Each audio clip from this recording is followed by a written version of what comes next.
एक दिन गौतम बुद्ध आफ्ना शिष्यहरूसहित एउटा गाउँतिर हिँडिरहनु भएको थियो। बाटो लामो थियो, घाम मधुरो थियो। त्यही मौकामा आनन्दका मनमा एउटा प्रश्न जाग्यो।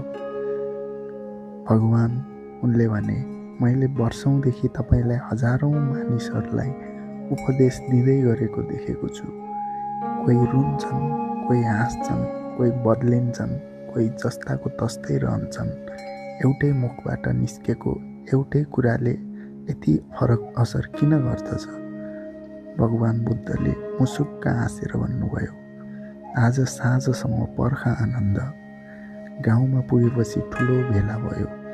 भगवान बुद्धले प्रवचन दिनुभयो र अन्त्यमा भन्नुभयो, होस गर, यो क्षण फेरि फर्कदैन। भेला सकियो, मानिसहरू घर फर्कन थाले। बुद्ध र आनन्द ढोका छेउ उभिएर हेर्दै थिए।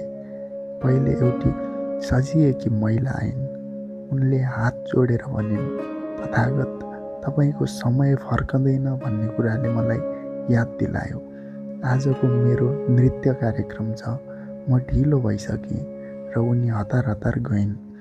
त्यसपछि एउटा कठोर अनुहार भएको मान्छे आयो। उसले निर्धक्कसँग भन्यो, धन्यवाद, तपाईको उपदेशले सम्झाइदियो। आज राति मैले एक ठाउँ लुट्ने सोचेको थिएँ र मैले त्यो कुरा बिर्सिरहेको रहेछु।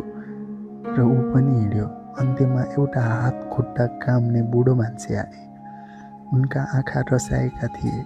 उनले भने, आयु सकिँदैछ, तर अझै आँखा खुलेको थिएन। आजदेखि म मोहमाया छोडेर आफ्नो भित्रीको यात्रा सुरु गर्छु।